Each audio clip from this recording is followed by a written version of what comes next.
is ready for fall. I'm beyond ready for fall time, y'all.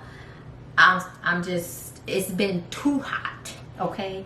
I'm more so ready for fall fashion and fall scents, which is what we're going to be talking about today. So what I did was I just shopped my own collection and pulled out some of my staples for fall.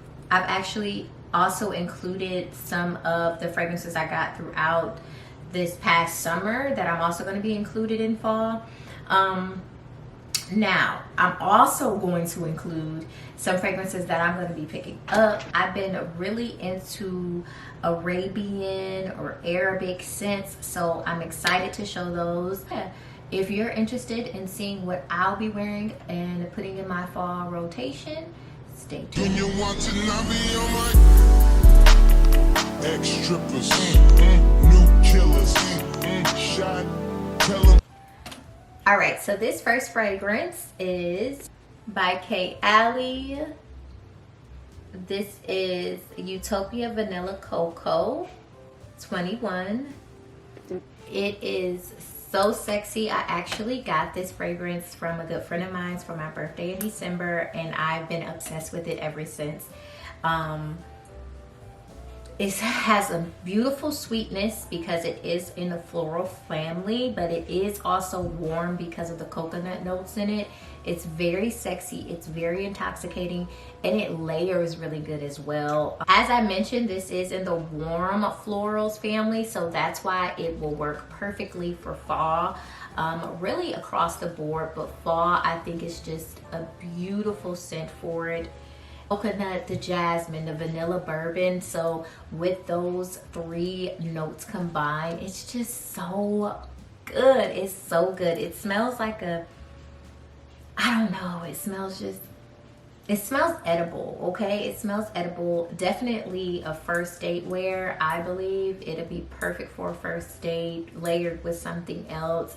If you want to go sweeter, if you want to go a little bit deeper, it's just a great layering combo, and it just warms everything up. Next up is this very, very empty bottle of YSL Libre. Definitely have to replace this. Like, literally, it's one more spray and it's over with. I was like, I'm using this baby to the end, literally.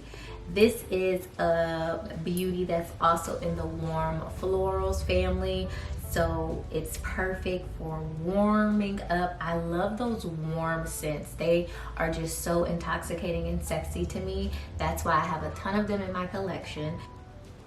Libre is more on the musky side because it does have the musk note in it. It has that lavender that's just absolutely beautiful. And by the way, I have heard that there's a new Libre on the block, so I can't wait to smell it. I don't know if it's fall worthy, but YSL does really good with their fragrances, and Libre is like one of my favorites. I really do love the orange aspect in this. It's so nice. When it dries down, you can really capture it a little bit better. But overall, this is so feminine. This says, I got money. This says, you better take me on a date or you gonna get blocked. This is so good, honestly. And I like this scent for daytime. I know a lot of people do wear it at night, but I like it for daytime because it's a little bit brighter than a nighttime fragrance for me personally. But either way, it's a great fragrance. Alrighty, so up next is Valentino's Voce Viva. I believe I'm pronouncing that correctly. When I tell you this baby is sexy, ooh-wee. Now she is in the classic florals category, so she is a lot lighter, definitely a beautiful daytime scent, unless you're combining it with Kayali's Vanilla.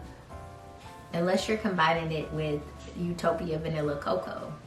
Those are a good combo. You see, I've put a good dent in this too. This is just a beautiful, beautiful fragrance. A lot of people may say, I'm gonna save that for spring, but I think it can do well in the fall. I would lay off on it on the winter time. But like I said, it does layer really good with coconut fragrances. So I think this is actually really good specifically for layering purposes only in the fall. It has another one of my favorite notes in it, which is bergamot. I love bergamot. It's so crisp and mature. And that's what absolutely attracted me to this fragrance specifically.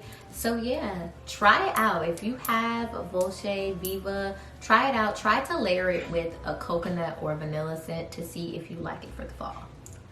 Next up is my baby. Born in Rama was a signature scent of mine for a very long time. So of course, it was only right for me to get this baby in the Intense, and I just love it even more. It made me fall in love with the scent even more. It's just absolutely gorgeous. Like honestly, you could go forever in this scent. This scent lasts for hours and hours, days and days. Like I love it so much. I actually keep a travel size of this in my bag because, honey, it's just that reliable, okay? Warm and spicy category.